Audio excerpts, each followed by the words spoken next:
Hi, welcome to McGinn's Woodshop. Tonight what I'm going to do is put a little shellac on my joiner's mallets. So shellac dries really fast. It's a really good thing to work with. It's non-toxic. I wear gloves anyway because I don't need it in my fingers. But basically it's from a bug, the lac bug. So I've used this once or twice before, and I'm just doing it based on what I've seen on the internet and trying different things. First of all, I've applied 2 coats of antique protective oil finish.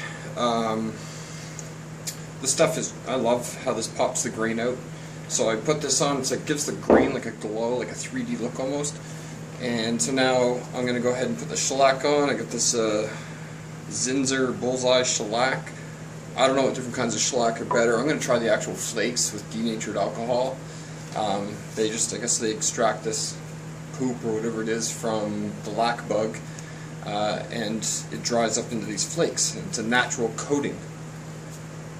So I'm just gonna dip my get these at the dollar store for $1 for a bag, couple bucks for a bag.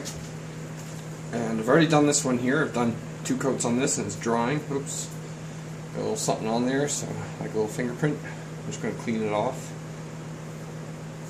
Shellac is very forgiving.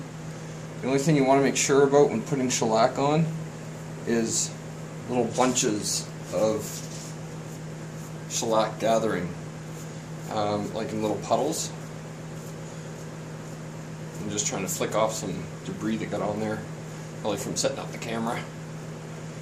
Okay, so yeah, so it'll gather in puddles in places and it'll harden in that shape.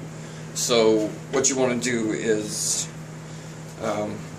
be very smooth with it and get it as flat as you can. But again, it's very forgiving. You can get those little puddles, you can always sand them off. I'm not going to worry about being in the shot too much. I just want to get this done right.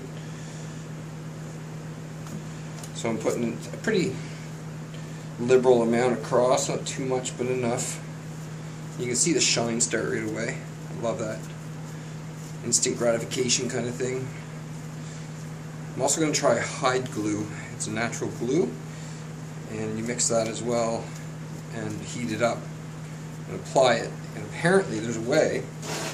Whoops! And see, there's a perfect example of what will pool up, because the shellac dripped down, and if that sat there long enough, this dries like in 5 minutes. I think it's 5 minutes. Application. Use 220 to clear it up. Okay, 1 hour. At least 1 hour to dry between applications. Well, I didn't do that. As soon as it starts getting tacky, I put another coat on here. It applies fine, like that. But I'll give it its recommended time after this double coat process, I suppose it is. And I'll show you what I mean on this one, because I'm going to do this in real time, because it doesn't take all that long.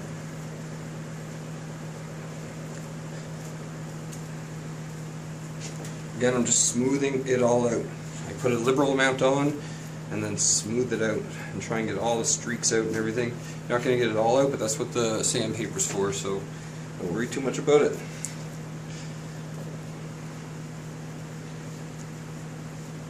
Apparently they use this in candy as well, shellac, like they put it in candy. I'm not sure if that defines that it's good for you or not, because there's all sorts of things in our food that isn't good for you, but it's a whole other topic. Okay, so I'm just going around it and checking any places as it's drying, and I'm going to stop adding now. I'm just adding enough to make it moist.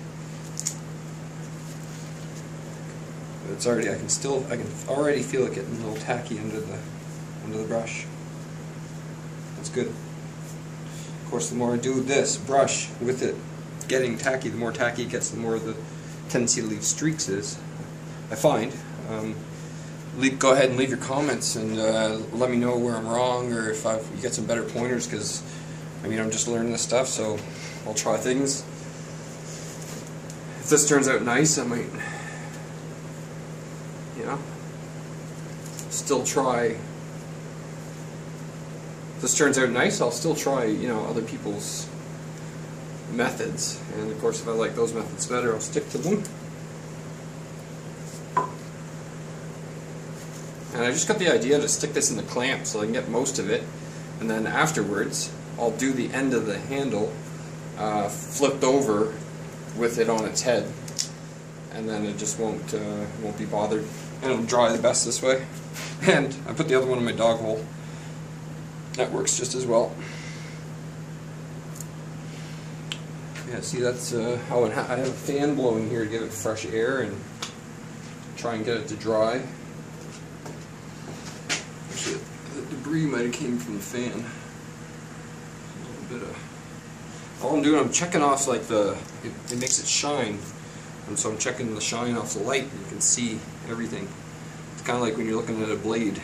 If you look at it, shine it in the light, you can see the divots and the defaults, especially after you scratch it up a little bit.